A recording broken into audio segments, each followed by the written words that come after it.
la Ligue, c'était d'autres choses, mais les femmes sont venues vers nous. Et c'est comme ça que la mobilisation s'est faite, et déjà avant le 14 janvier, mais après le 14 janvier. Mais la liberté, c'est extraordinaire. C'est ce que nous avons gagné jusqu'à ce jour, si je fais le bilan de 4 ans. Hein. Je dirais pourquoi, c'est la liberté de parler, de s'organiser et d'être sur le terrain. Sauf que cette liberté, elle avait aussi ses côtés pervers. C'est-à-dire qu'au moment où nous... Bonjour. On ne peut pas ne pas vous saluer. Dès qu'on a commencé à se mobiliser, les femmes ont voulu faire entendre leur voix. Elles sont sorties dans la rue pour dire qu'il ne faut pas nous oublier et que pendant ce mois où il y a eu cette mobilisation, il y a eu aussi des victimes femmes qui sont mortes pendant cette période-là de la Révolution, et dans les régions les plus défavorisées, comme je le disais, des voix discordantes se sont élevées pour dire rentrez chez vous, votre place c'est à la maison, votre devoir c'est les enfants, etc. Donc vous imaginez l'enjeu énorme qui a été à ce moment-là important pour nous et déterminant. Ce qui s'est fait au niveau des femmes a été assez exceptionnel parce que d'abord, ce qui était intelligent de la part des autorités de l'époque, qui n'étaient pas ni élus, c'est la mise en place de ce qu'on a appelé la haute instance pour la sauvegarde des objectifs de la Révolution, etc., parce que le titre est trop long. Et les femmes n'étaient pas majoritaires, on était un tiers, mais les femmes de sensibilité, femmes démocrates féministes, avaient une présence importante, je dirais, qui pesait, si je puis dire. Et là, parce qu'on était en train de promulguer des lois pour préparer les premières élections pour mettre en place l'Assemblée constituante, pour faire naître la vraie Deuxième République. Et donc, les femmes ne pouvaient pas être à l'extérieur. Et là, c'était un moment, peut-être un des moments les plus forts que j'ai vécu personnellement, mais je pense que les femmes de cette époque-là étaient absolument un moment très, très déterminant. C'est là où on a fait voter la parité, c'était un combat, on pourrait en parler peut-être tout à l'heure, mais il ne faut pas être trop long. Inscrire la parité était un combat même avec nos amis démocrates, ce n'était pas évident.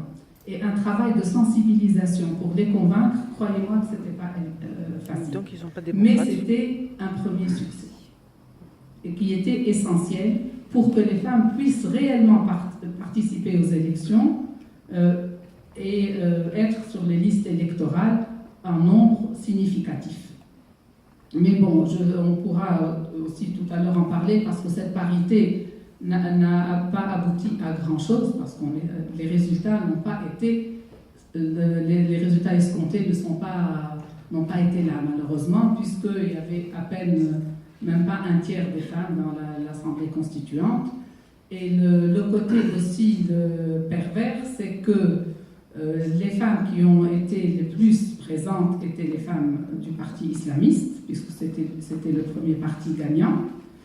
Et le deuxième combat a été, c'est que ces femmes-là, qui sont à l'Assemblée constituante, qui vont décider de l'avenir de ce pays, et qui doivent leur place, qu'on le veuille ou pas, au combat des féministes, parce qu'elles ne se sont jamais battues pour la parité, mais c'est vrai qu'elles n'ont pas voté contre la parité, leur parti, et qui remettent en cause tout le système, disons, de la Première République de Bourguiba, qui a quand même généralisé l'éducation, et si ces femmes-là étaient là, elles lui devaient quelque chose, même si j'ai été une militante contre Bourguiba.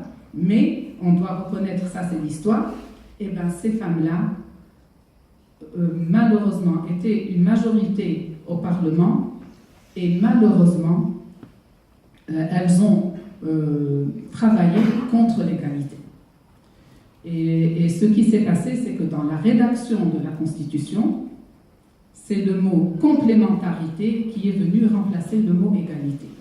Et je passe sur les détails parce que c'est long, les auditions ne se sont pas faites comme il fallait, l'association des femmes démocrates a été exclue au départ, marginalisée, pas écoutée, malgré tout le travail qu'on a fait, malgré tout ce qu'on avait proposé à la constituante et aux députés, malgré les débats, la sensibilisation dans les régions, etc. Mais ce mot complémentarité, en fait, c'était un malheur et un bonheur à la fois. C'était un malheur parce que c'était tellement décevant, mais un bonheur de voir quand on a appelé à la mobilisation.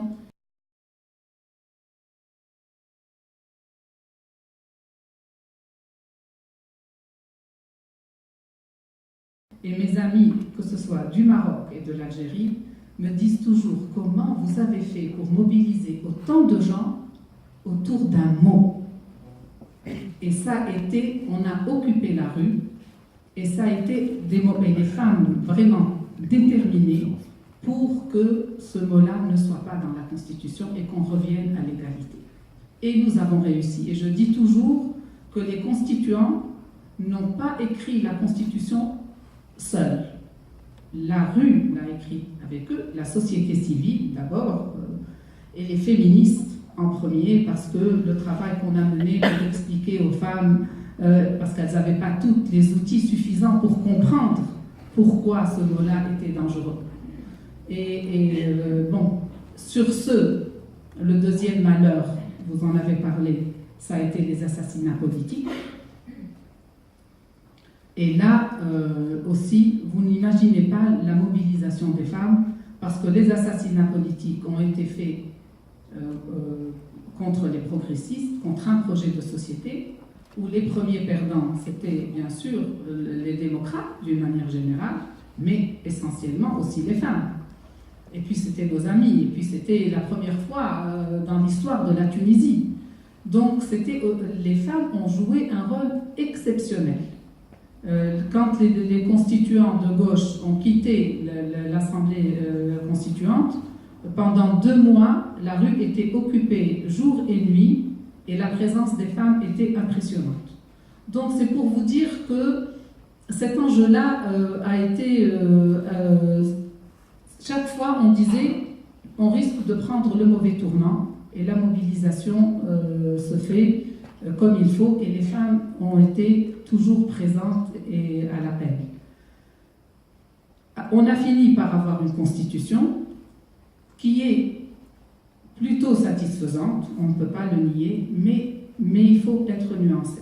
Et c'est là aussi où on continue à travailler. C'est-à-dire que le contenu de la Constitution, il y a des éléments importants, le problème de l'égalité, effectivement, le problème de la parité, la question de l'égalité dans le travail, le problème de la violence, donc toutes les questions qu'on a soulevées. Sauf que, et c'est ça où est le problème, sauf que il y a d'autres articles qu'on peut interpréter autrement. Parallèlement à ce combat pour la Constitution, qu'est-ce qui s'est passé au niveau du terrain? J'ai encore un peu de temps.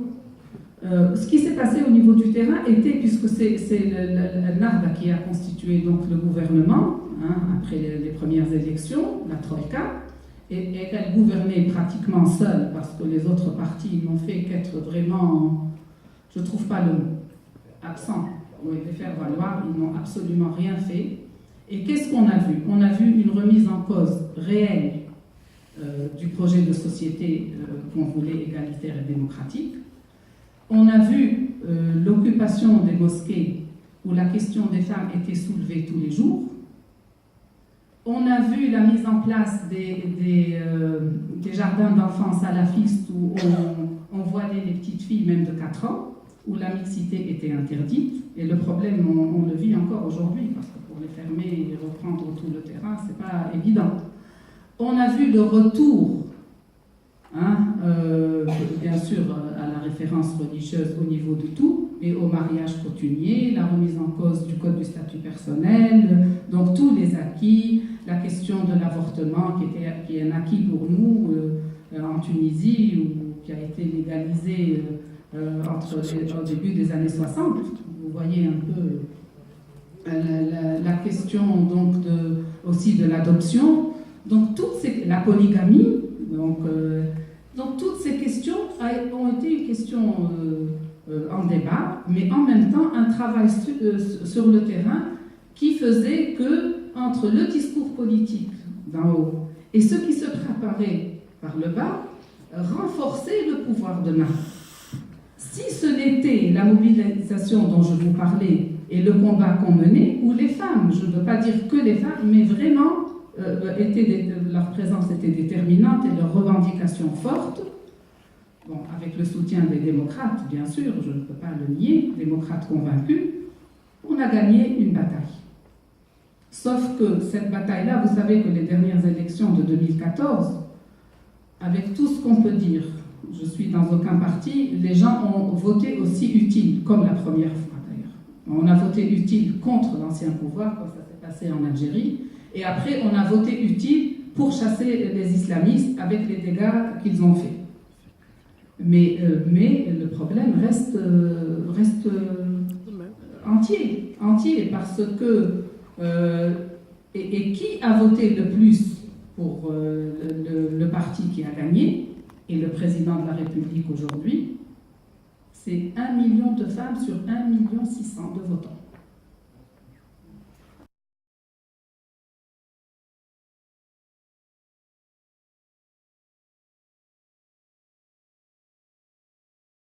Donc on est conscient de la conscience des femmes et de l'enjeu.